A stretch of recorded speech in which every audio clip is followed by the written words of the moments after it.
The phone didn't just ring, it detonated through the quiet Seattle night like a firecracker tossed into a church.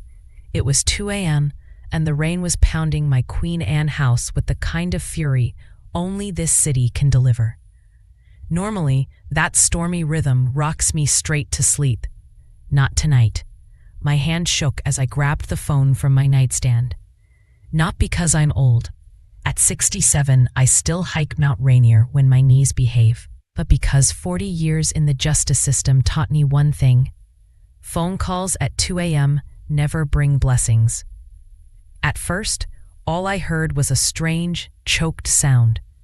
Wet, ragged, like someone trying to talk through broken glass. Then a whisper. "Mon, I'm at the 4th precinct." My heart slammed into my ribs. It was Clara, my baby, but her voice was wrong. Flat, empty. Like someone had scraped out her spirit and left only the shell. "Julian hit me," she rasped.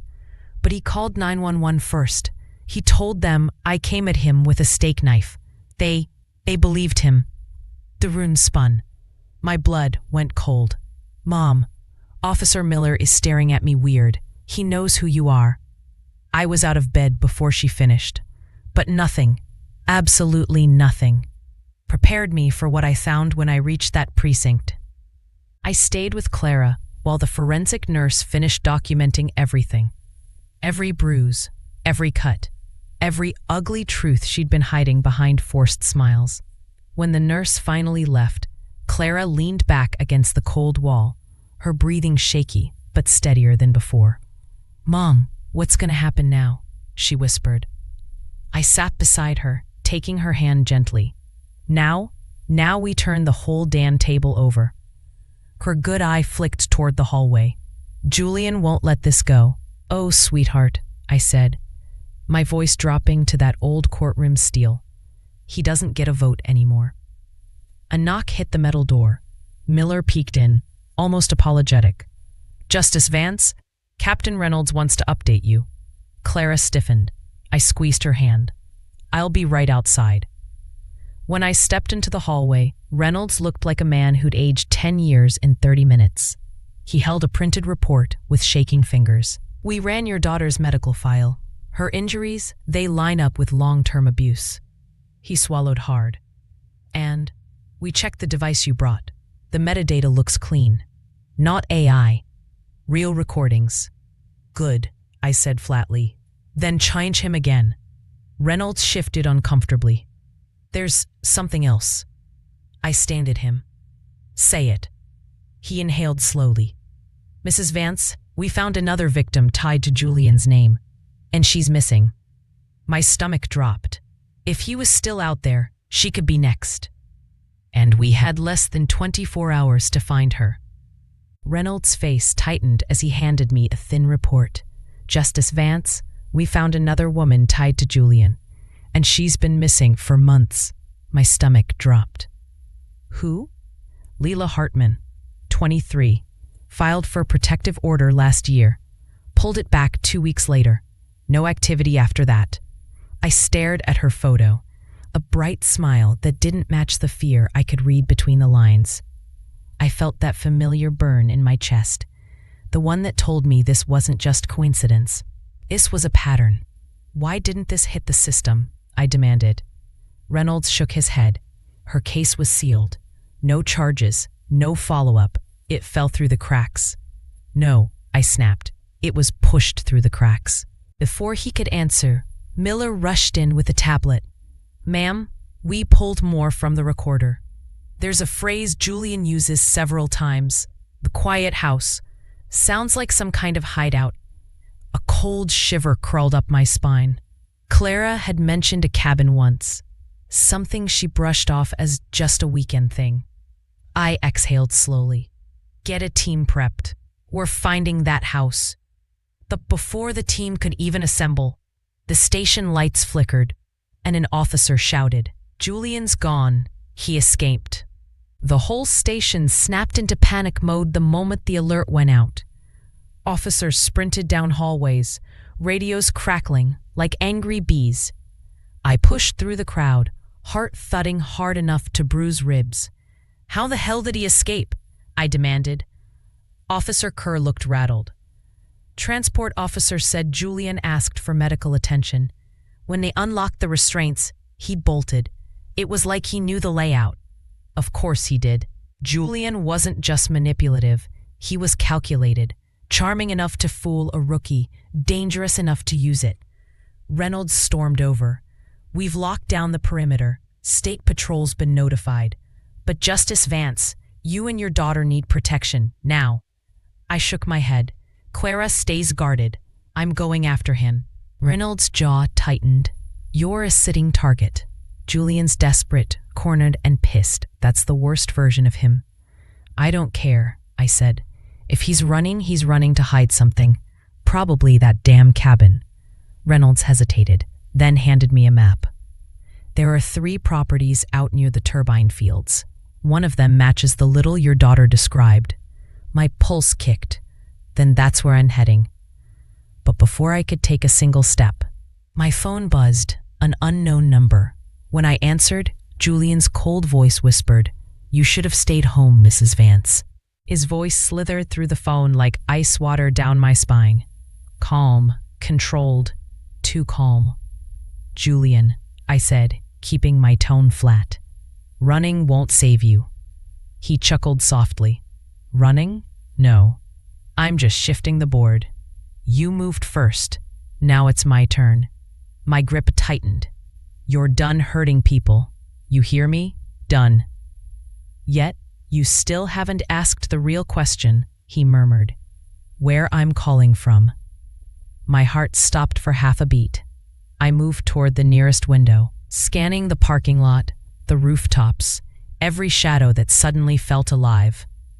"You come near my daughter. Relax," he cut in. "Clara's not my priority anymore. You are." That told me everything. He was spiraling, losing control. A dangerous man with nothing left to lose. I signaled to Reynolds, mouthing "Trace the call." He nodded and motioned his tech team into action.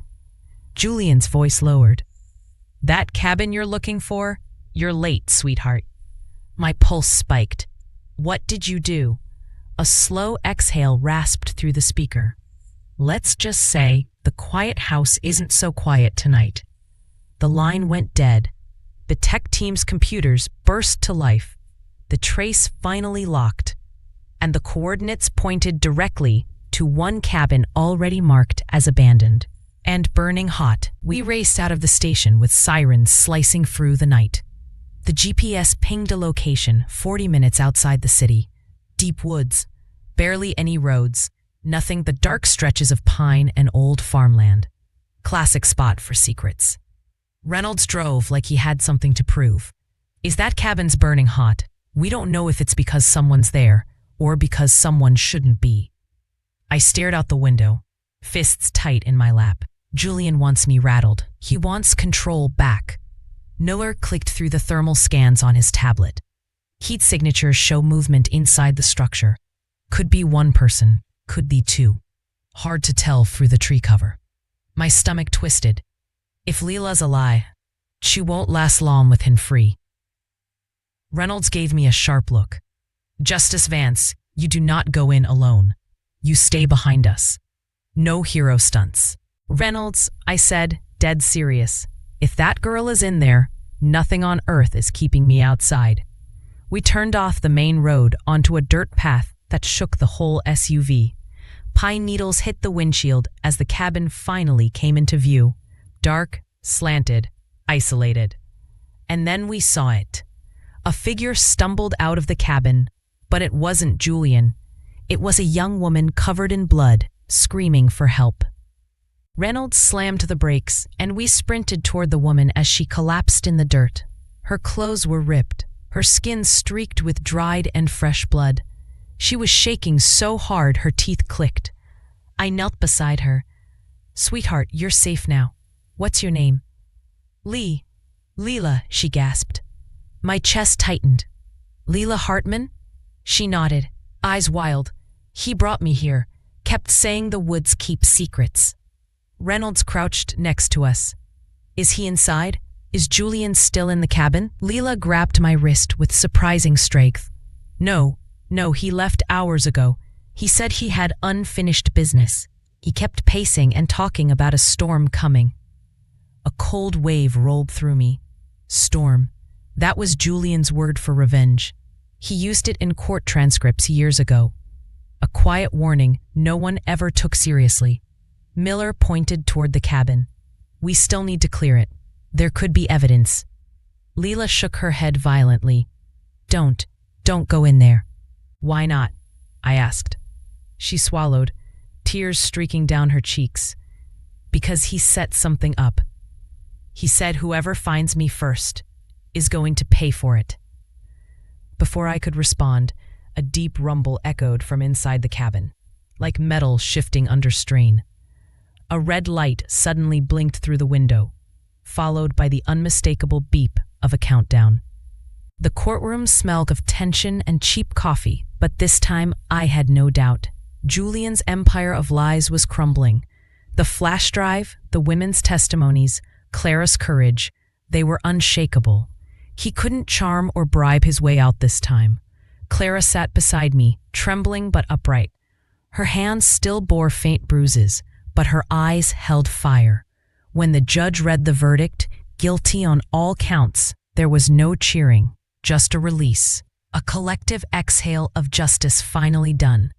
Julian's smug mask cracked into a grimace, replaced with the hollow eyes of a man stripped of power.